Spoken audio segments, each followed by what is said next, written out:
I'm like, hey guys, happy Monday. I hope you all had a wonderful weekend. And more importantly, I hope that you are very excited for the week ahead. I'm very excited for the week ahead. For those of you that are watching live, I'd love to hear where you are tuning in from. And I know that it's kind of dark here. I'm sorry. It's like very dark outside, actually. That's kind of why I don't have much choice. But that is what is going on. So, hi guys. Having a good day so far, I think. Cool. So my name is Leah. Oops, just one second.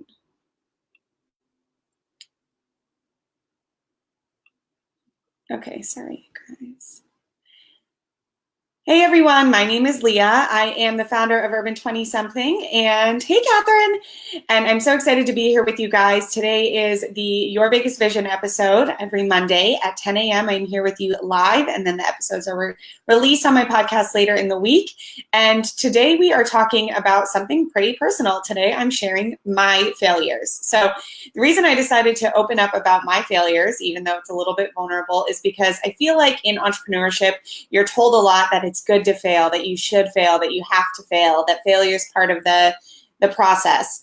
But it's so much easier to say that than to actually experience it, of course. And it's also really easy to hear people that have succeeded or that have, accomplished something you're working toward talk about how failure is part of the game, it's okay to fail, etc. Because from what you see, they're sort of on the other side, like they've gotten over that failure. So I wanted to be really transparent and pull down the curtain on some of the things that came to me about my biggest failures, more so actually in my life in general than just my business, but I'm also going to share two big failures that I had in business that I don't think I've ever publicly shared before, so you guys probably don't know about them. So let me go ahead and start. I want to just start by saying that I am very lucky to have grown up in a family that really encouraged failure. My dad was an entrepreneur and my mom wasn't an entrepreneur, but her and my dad worked very closely together in his business and in sort of the bigger pursuit they had for the vision of their life. It wasn't all about business for them, but business, their life goals, their family, money, etc. It was all very intertwined.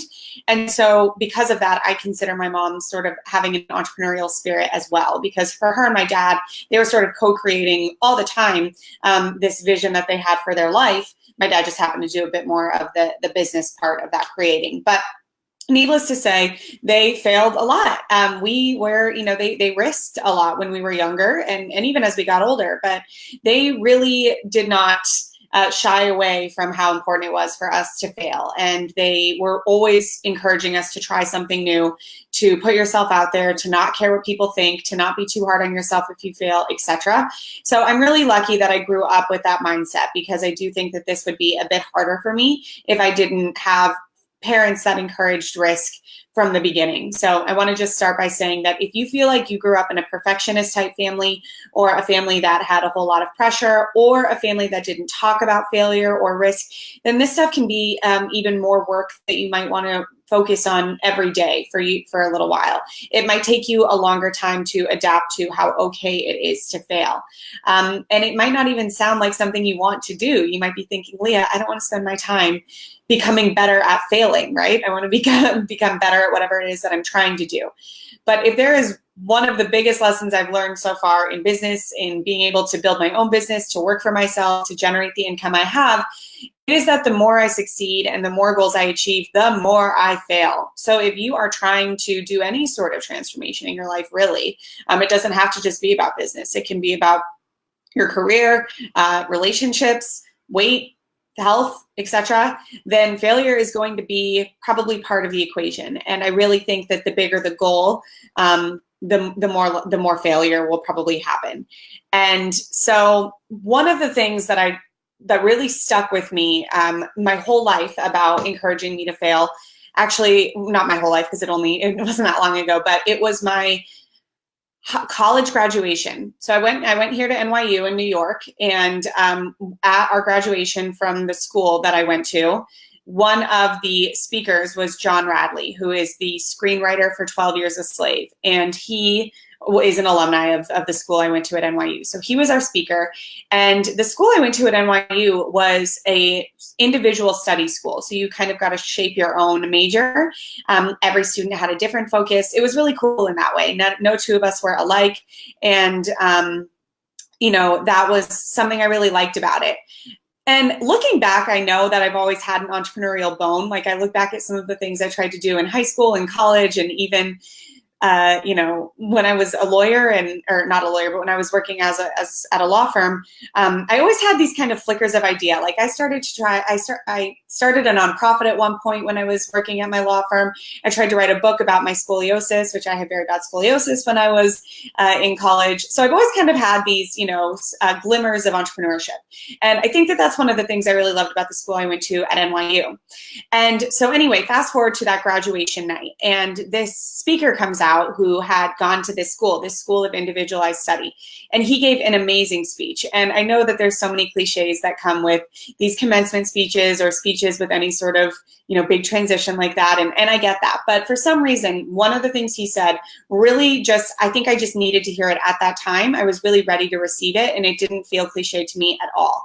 And I know that it really stuck with me because I hear it in my head all the time. And that's what I want to share with you. So when he was talking about the type of school we went to and how it's the school of individualized study, what nerve it takes to think that you have enough self-identity at 18 years old to create your own major and not do something pre-paved for yourself is something that we didn't really reflect on enough, or that we didn't really realize how powerful that was.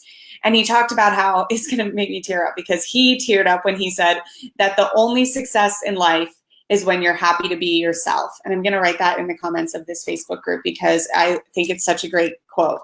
The only success in life is when you're happy to be yourself. Isn't that beautiful?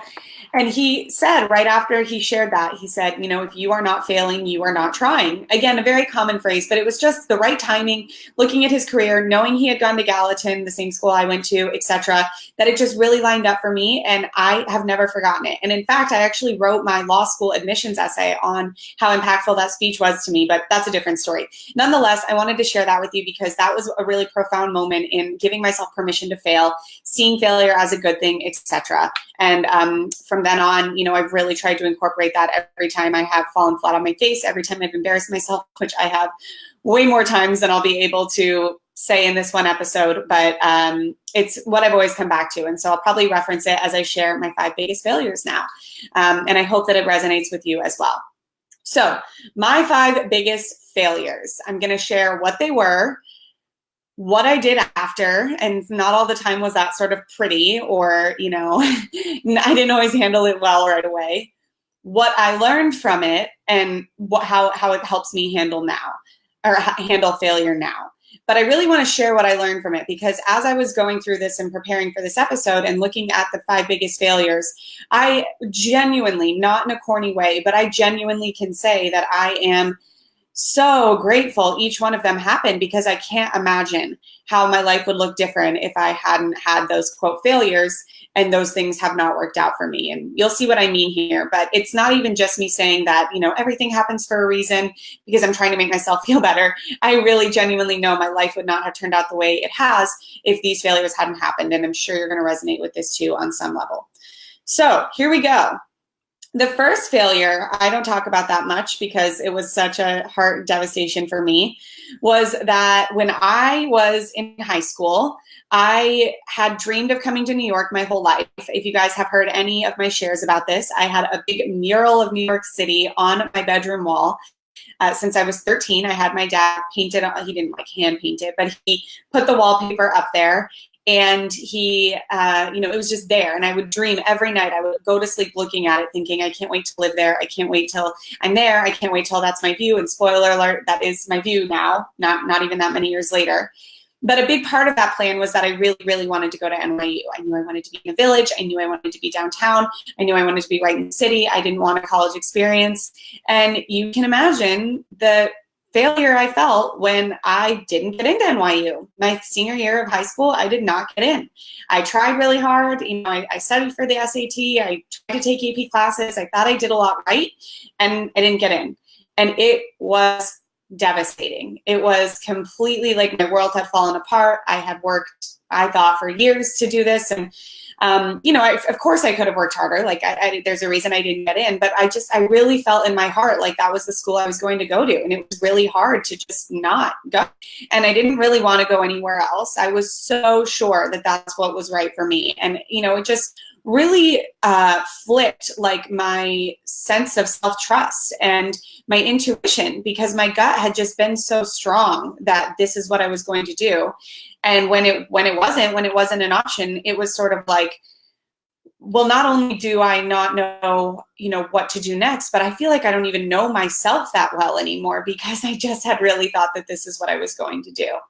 So after that, I was pretty upset, obviously, for a while. Luckily, well, not luckily, but the reality is there's a lot of kids in high school that don't end up getting into their dream schools. I wasn't alone. People were understanding. At the time, what I did was I went to a couple teachers at my high school that I really trusted and who knew that that was what I wanted. And they helped me through it, and they talked me through it, and they, talked me through how truthfully insignificant something like this really can be in the bigger course of your life. They pointed out how young I was and how I could really still live the life I wanted. This was not going to be a defining moment for me. So it took me a while to really come to terms with it and accept that that's what had happened. But in the end, what ended up happening is I went to a much smaller school, still in New York. I still wanted to get kind of to the East Coast, I guess. I don't really know why I chose this school. But I got a very big scholarship to this school. I also was able to get on their dance team, which was one of the best dance teams in the country. So that was fun. And, long story short, I ended up going to this school. I saved a lot more money than if I would have gone to NYU for all 4 years. I got good grades because I was so driven, and I was able to transfer to NYU my sophomore, junior, and senior year. So, looking at how much I freaked out and how much I thought my world had crashed when I didn't get in, and then realizing that just 12 months later, not even, I would be receiving an acceptance letter from someone about my transfer, really goes to show that nothing is as bad as it seems. Nothing is not something that you can get through or that you can figure out or that you can address. And almost nothing is permanent. I mean, I really thought that I wasn't going to go to college there. And like I said, I had really felt in my heart like that was the school for me, that was where I was going to be an alum of, that's how I was going to get to know New York. And, as you all know the end of the story, I did do all of that. I was able to graduate from NYU. I do have my best friends in the whole world from that I went to NYU with. My friends from NYU are going to be in my wedding this fall. So the outcome was still the same. Really, the only thing that ended up happening is I had to learn a big lesson in failure and how to deal with it. I had to be embarrassed. It was embarrassing that I didn't get into the school that I had paraded around my high school, exclaiming I was going to attend for years. I had to, go somewhere else, but I saved money because it wasn't as expensive as NYU, and I got good grades, which was helpful for my GPA. So, on paper, it was a net win. It was probably the right thing for me to do. Obviously, I do believe it was the right thing for me to do, but in the time, it was hard, and I felt like I had failed. I felt like I had worked towards something that was just taken away from me. I felt like I didn't trust myself anymore, etc. So what did this particular experience teach me about failure and how I handle failure now? Well, as you just heard, it's a great example of how things can have so many silver linings. And I am a believer that not everything happens for a reason, but you can find a reason in anything. I especially believe that now more than ever after I've gone through some pretty traumatic things over the last year. So this is a great example. Was it meant to be that I didn't get into NYU? I don't know, who's really to say? But in the end, it doesn't matter, because I was able to look at the silver linings that came with that failure and make them into pros. I was able to get my GPA up. I was able to save money. I was still able to have the end outcome. And, all things considered, things pretty much turned out the same way they would have for me. So that was a tough one. Maybe you have something that has happened to you like that if you didn't get into a school you wanted, or you didn't get a job you really wanted, or something that you've worked really hard for didn't end up happening for you. It can be hard. But there's always, I really believe, if there's a will, there's a way. And a big theme that I want to incorporate throughout this show, and a big theme of why I started Your Biggest Vision, is because I want to do anything I can to support you, my listeners, to train your brain to see obstacles instead, or to see opportunities instead of obstacles. That has been the biggest mindset shift to help me get to my business that I have now. And this is a good example. I could have seen that I didn't get into NYU. I must not be meant to go there. Something else must be going on. Woe is me. I don't know where I'm going to go. This isn't really going to work out. Now, trust me, I cried plenty. There was some pity parties, but because eventually I was able to see the opportunities, I was able to see that I could, save money. I was able to see that I could transfer. I was able to see that if I got in the honors program, which I did at this first school, then I would have an easier time getting into NYU. And that's exactly what I did. So that was failure number one. Failure number two is, let's see. When I didn't get a job out of college. So you know how in senior year of college, everyone is like freaking out, completely freaking out for like a year, or at least the last semester. I just wasn't. I honestly wasn't. And I think I got a little more nervous there at the end, but I just had this gut that things were going to work out. I just couldn't imagine how, something that literally every single person goes through, like every single person that is in the workforce had to get their first job. I could not really wrap my head around how it was worth freaking out about, like the world was going to end. It's sort of like the Sunday scaries, which I admit I've had, but it's like, are we really all, as a society, that all experience Sunday, going to let the Sunday scaries get to us? Like, I'm not here for that. Stress to me, like, is a choice. Always, and it should especially be a no when it's something that literally everyone else is going through and we all can handle. So all this is to say, I did not have the whole freak out about getting a job, and maybe I should have, because when I graduated, I did not have a job. And after that, for the summer between the summer after senior year, I applied to jobs all the time and I didn't get any. It was really hard. I was bartending at a place that I had been working at in college. And from there, I just kept trying to meet people. I tried to apply for jobs in between, my days off. I traveled for a little while. I thought about leaving New York. I thought about volunteering, etc. And at one point, I had my lease through the summer, and I was then about to have to either renew my lease or find a new apartment. And it was going to be very hard to justify, not to mention financially make sense, if I didn't have a job that I was going to do, and that's what, and then that's what would make sense for me to stay in New York. So it was getting to be crunch time. And now is when I was starting to get a little bit more nervous, and when I was starting to really wonder, what was I going to do? And so I felt like I had failed at that point. I felt like I should have been a bit more proactive. I felt like maybe I should have had more internships in college. I didn't have a good enough network. Maybe I should leave New York. It can get ugly really quick. Like when you guys know how your head can go crazy when you have one little thing that doesn't seem right about your life, and all of a sudden it's like every other decision you've ever made is contributing to the one thing that's not going right now. Like that's what happened to me. And so what ended up happening is, I kind of want to start with, how did I deal with this? So I tried to just take a lot of action. That is what I was just trying to continue applying to jobs. And that's kind of my nature. I'm one of those people that if I feel like something's not working, or if I feel like I need to create some sort of income, or I need to reach a goal, I will just go into action.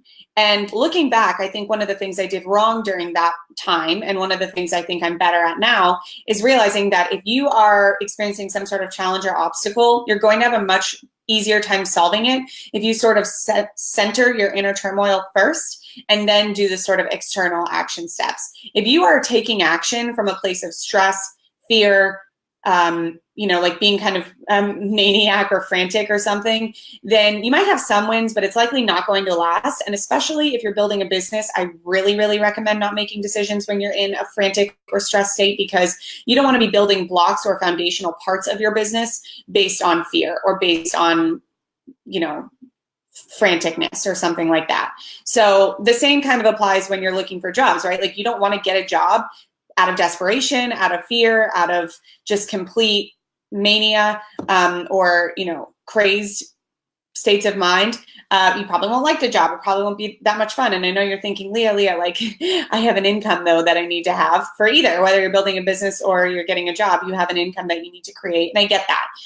However, your financial future is going to be much better off if you can take a step back and do a financial move that has your bigger picture in mind, that has you coming from a state of creativity, that has you coming from a state of alignment, that is not coming from you totally freaking out. Really think about that. It is in the best interest of your bank account to do to calm yourself down first and do something out of alignment than to get a quick buck right away. That's not really helping you in the long term. So I didn't really handle this that well, but I do think that the eventual lesson I learned is, you know, just like what happened with NYU, everything always works out.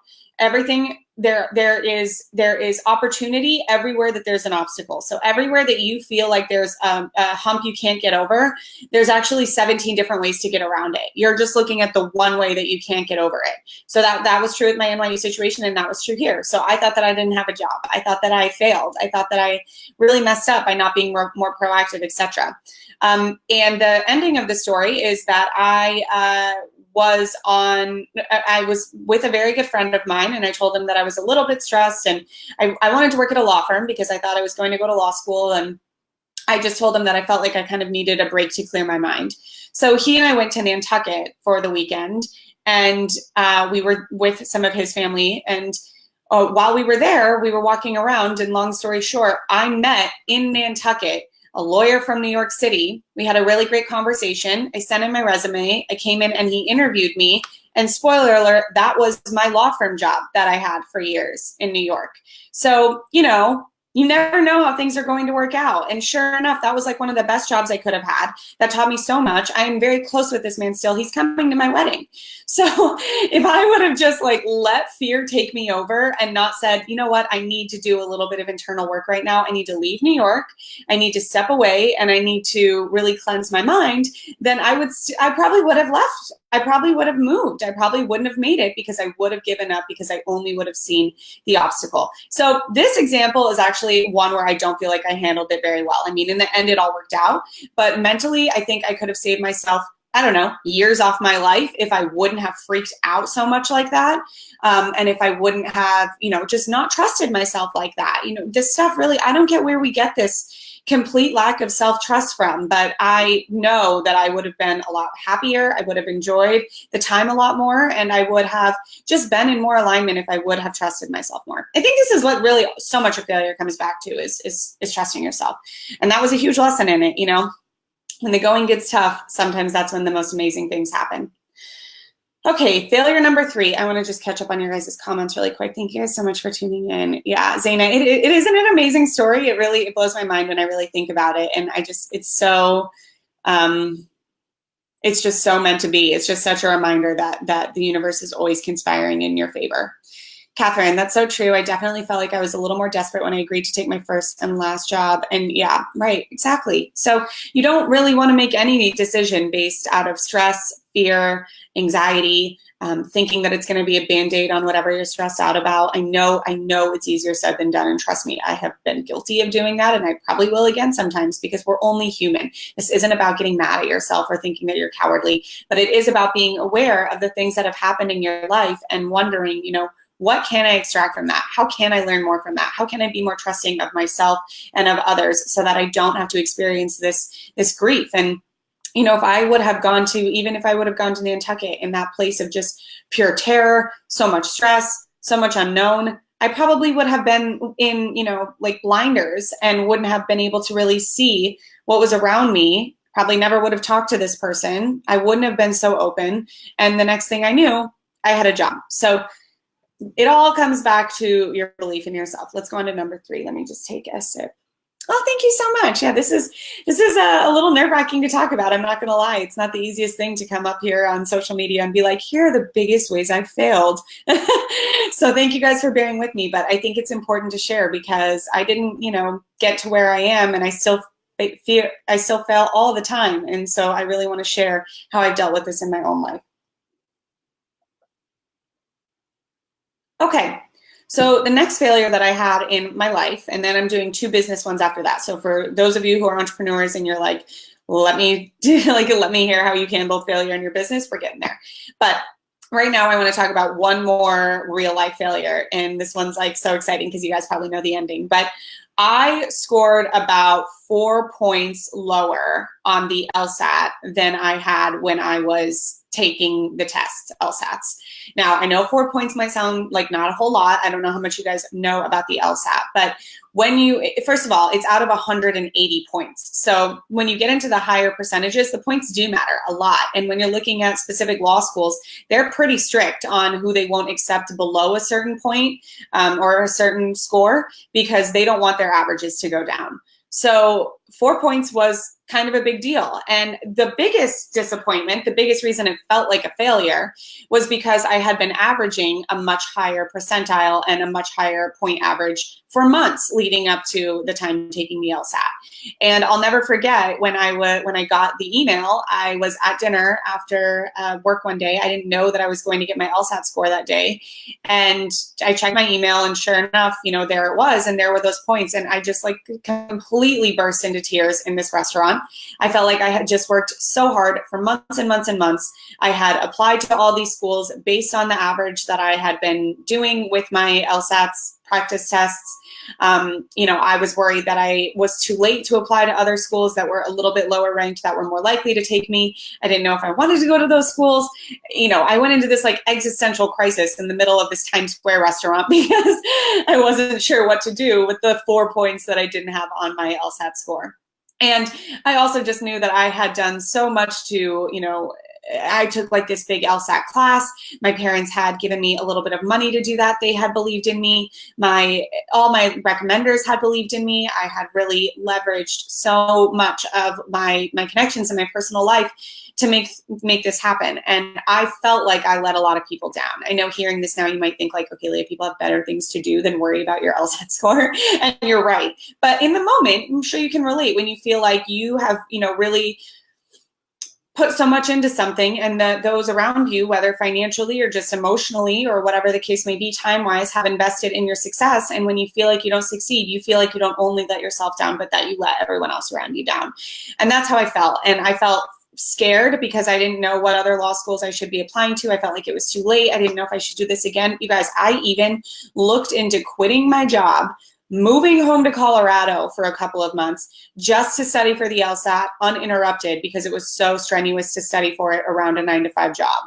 Like that's where my mind went during this time. Now, it's kind of funny as I say this out loud, I'm like, oh, this is probably what made me such a good side hustler. Like I was so used to doing things around my 9-to-5 job for like 20 or 30 hours a week. But it was really still hard to do around my 9-to-5 job. And the LSAT is something that you really sort of need to be on your A game to take. So even when I could study after work, it wasn't good. It was always really hard. So I was getting up really early and on weekends and blah, blah, blah. And it was right when I was meeting my then boyfriend, now fiance. So I was like, no, I want to see him. It was just like that. It just wasn't working for me. So it was really painful to see that score and to see that I had not done as well as I had hoped and as well as I had thought and as well as the schools that I applied to were going to expect me to. And so what ended up happening at that point was I think I took about 2 days to wallow and I got really sad and I felt really down and confused and wondered what wasn't clicking about this. When something just feels off, and that's how this ended up feeling. It's like I didn't feel like I was unable to take the LSAT or that like something weird happened. It was like something was off or this wouldn't feel so forced. This wouldn't feel so confusing. I wouldn't be going to all these really dark places. And that exact gut voice is what ended up coming up, months later when I declined my acceptances. But I really started to listen to that and really started to take note of that. And that's when I started to Google what other people my age in their 20s that thought they wanted to go to graduate school and then ended up not were doing.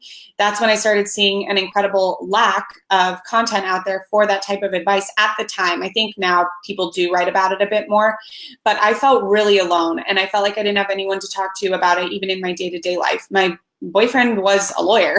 So like he did it, he went to school. My parents were supportive no matter what, but our parents' generation, for the most part, graduate school is a good thing in their eyes. And so, you know, I really didn't know who to talk to. Everyone at my work were lawyers.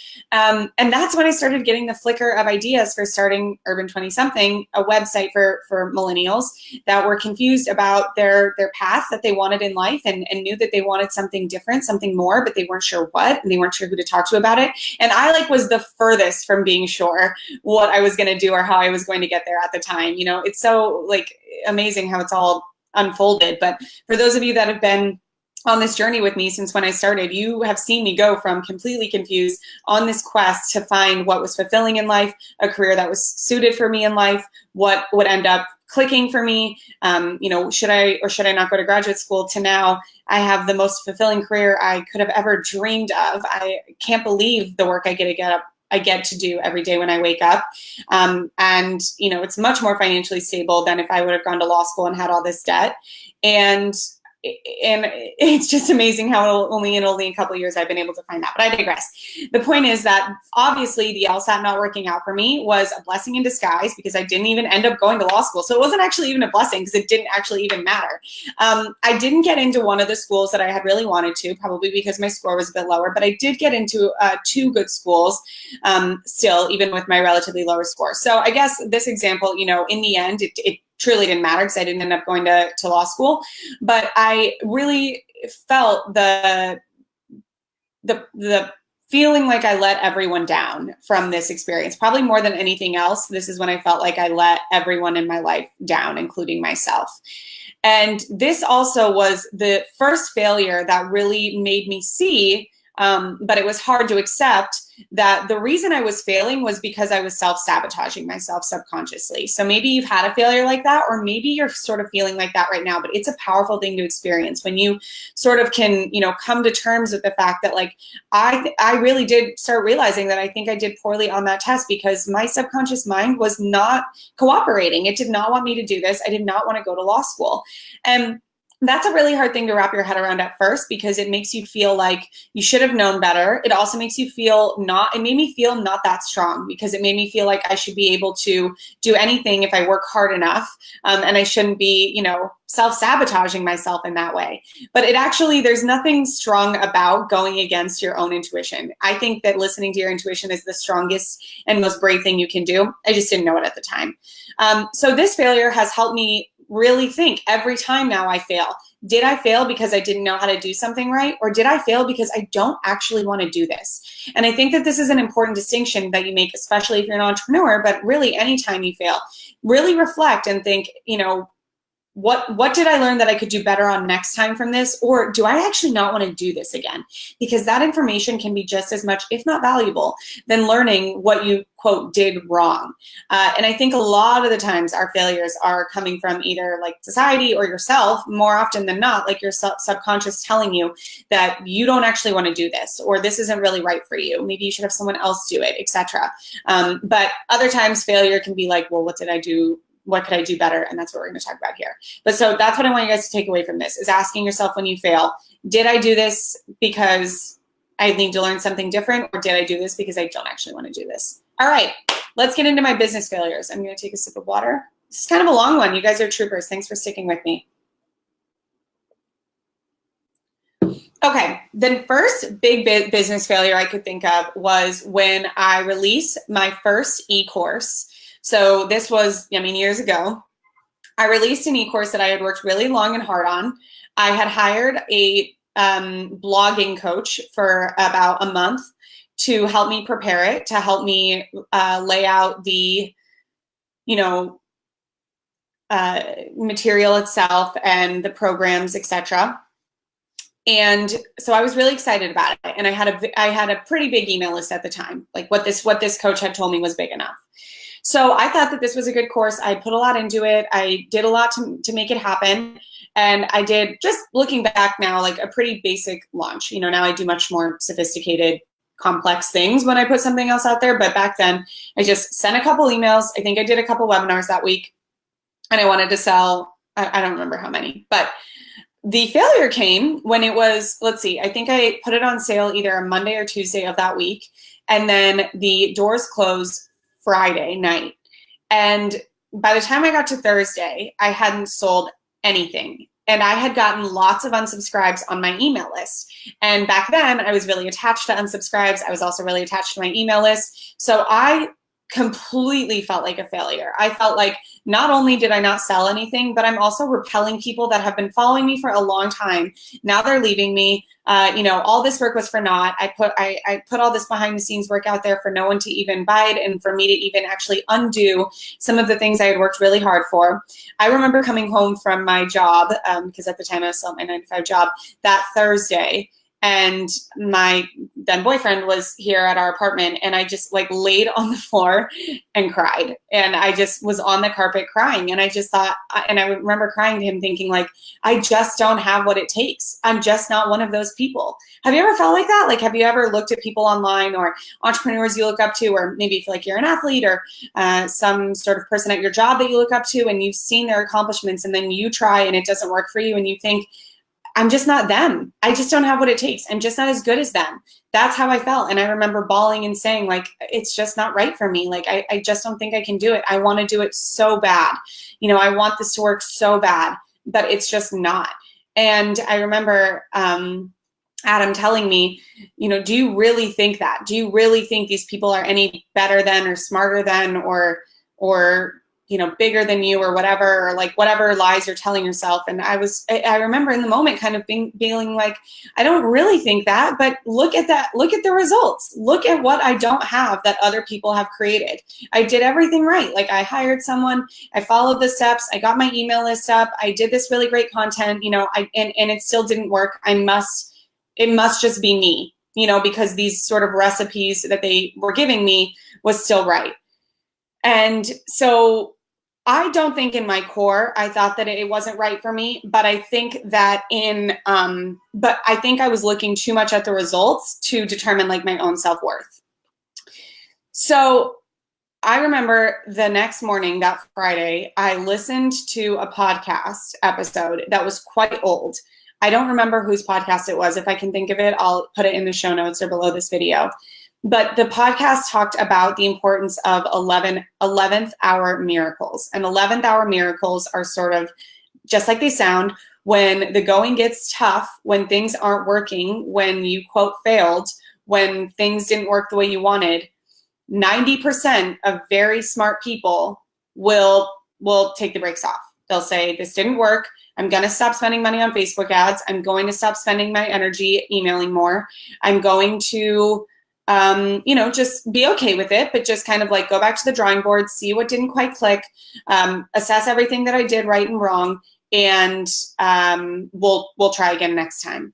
But this podcast episode said that's what good entrepreneurs do. But great entrepreneurs know that when things aren't going right is when you need to believe more than ever that they're happening for you. That's when you need to spend more on Facebook ads. That's when you need to send extra emails. That's when you throw in an extra webinar. That's when you open the cart for another 12 hours. That's when you believe in your soul. You still can't just like do these actions, with no organization or no rhyme or reason or no intention, but you need to get yourself to the place where you know completely and wholeheartedly that this is still going to happen for you.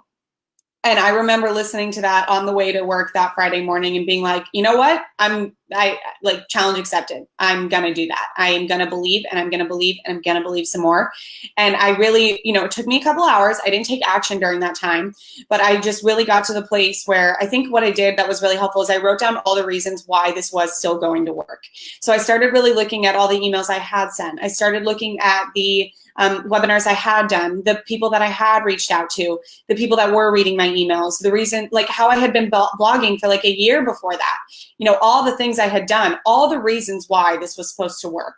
And once I got to that place, once I really, really bought it, once I believed in myself that this was the case, I started taking a bit more action. And sure enough, I made all the sales that I had, or that I made from that whole launch in the last like 12 hours. Now, I don't think I hit my goal. I don't think I sold as many as I wanted to, but that's not the point. And even nowadays, I always set my goal, much higher than I probably will, because I would just rather reach higher. So yeah, that is not the point here. The point is that because I didn't give up, because I decided that instead of accepting this as a failure, I was going to treat it as an 11th hour miracle. I was able to pull through. And I have thought about that every time, still to this day on my entrepreneurial journey. When I do something, I remember that the end, that's when the goods quit and they go analyze, and that's when the greats turn to like the higher powers or what have you, themselves, what's inside them. When it's sort of like all hands on deck, that's when really magical things can happen. And I've seen it happen over and over again. And I wanted to share that with you because I hope that you can take the same learning away in your business as well. Okay, we have one more. I'm going to take a sip of water. I'd love to know, how are you guys doing? Those of you that are still live with me, does this resonate with you? Has any of this happened to you? What is a big takeaway you've gotten from any of these so far?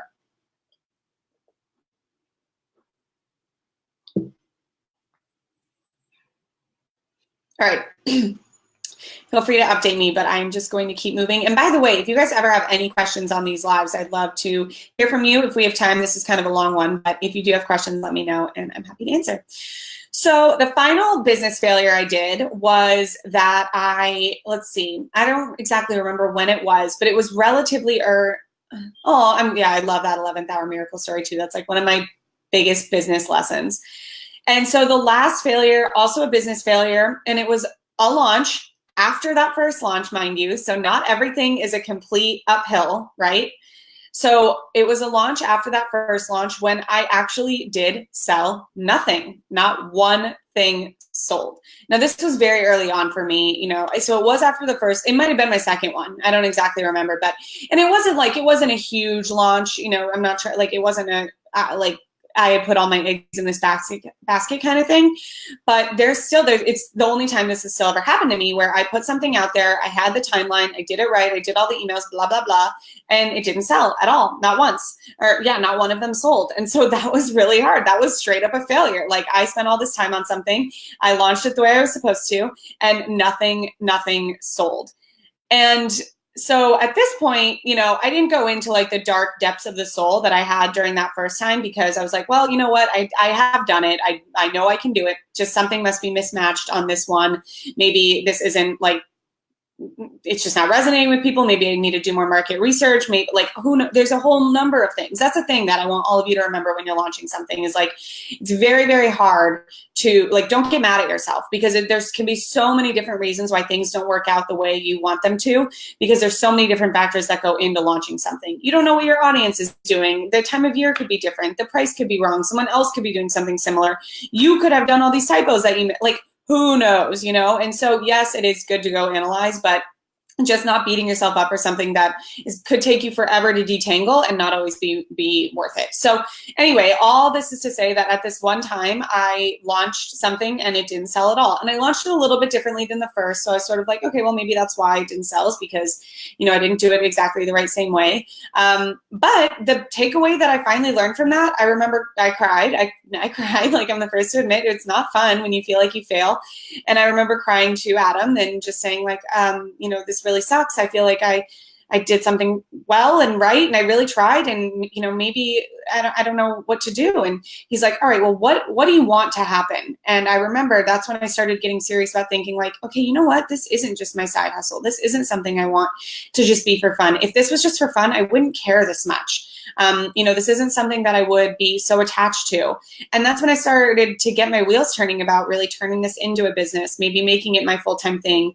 This was, pretty early on. I hadn't decided I was going to leave my 9-to-5 job yet. By the time I had decided I was leaving my 9-to-5 job, I had kind of gotten sales. I was better at sales. I wasn't going through situations where I had, no sales anymore. But that conversation with him and my own reflection on how upset I was made me realize that I was taking this seriously, and this wasn't something for fun for me. And guess what that made me do? It made me start hiring more people. It made me start investing in my own knowledge. And it made me realize that why shouldn't I be learning from people that know how to do this? And once I started, I think the first thing that I started hiring someone for was like a lead generation Facebook ads and marketing mastermind I joined. And from there, things took off so quickly for me. From there, my email list started growing really quickly. I started learning Facebook ads. I started hiring other people to mentor me. I started adding different components of my business. I started launching different things, and very quickly from there, it's snowballed. And I'm honestly still in the momentum from that time period. But it was really that sort of rock bottom. I literally sold nothing that made me realize I didn't know how to do this all. I can't do it alone. I need to learn from someone who has done what I want to do. And now I, have been able to take so much of what I've learned from so many different people, because I've had different priorities at every time along this journey. And I'm able to teach other people the things I did right, so that you don't have to go through all that trial and error I did, and you don't have to go through those launches where you try to sell something. By the way, the thing I was trying to sell was not much money. It was like $200 or something. This was not in the days that I did programs, coaching, etc. That stuff's kind of a different beast. So it was like not about money. I just had done it wrong. And so you don't need to make my mistakes. Don't do this alone. Know that there are people out there that want to help you, that can help you. And most importantly, the biggest takeaway I hope you guys get from this episode and from all of the failures I've shared with you today are that they are never, ever enough to define your success, your worthiness, and your potential to succeed. I look at this list that I've prepared, and I don't want to sound braggy. That's not the point of this. Obviously, I just shared all my failures with you guys, which was a bit hard. But I look at every single one, and I know that my life has turned out better because of it. I didn't get into NYU. That was hard, but I still ended up going there. So that wasn't really a net failure. I didn't get a job out of college, but then I did end up getting a job at a law firm, and thank God, because that made me realize I didn't want to go to law school. I got 4 points lower on the LSAT. Again, thank God, because I didn't end up going to law school, which was like the best decision I've ever made. I didn't sell anything on my I didn't sell anything till the end of my launch, during my first program launch. Huge lesson in the 11th hour miracles and the importance of really having faith in yourself till the very end and always, and knowing that action will not work unless you are in belief and in alignment first. And then the final thing made me realize that I wanted to take my business more seriously. I wanted to get help. I wanted to learn from the best, because I wanted to be the best. I was done with, having because at that point I would take like Udemy courses, however you pronounce it, so I would invest in myself, but I would wait till all these courses would go on sale for $10 and then buy it for $10 and then try to go through it. And it didn't really help that much. That was my idea of investing in myself. And I really had to step back at that point and be like, you know what? I don't want just a blog or a business. I want to have a professional, very elite business, because I knew that I had what it took. I knew that this could be my job. I knew that I could really help people if I stopped playing small with myself.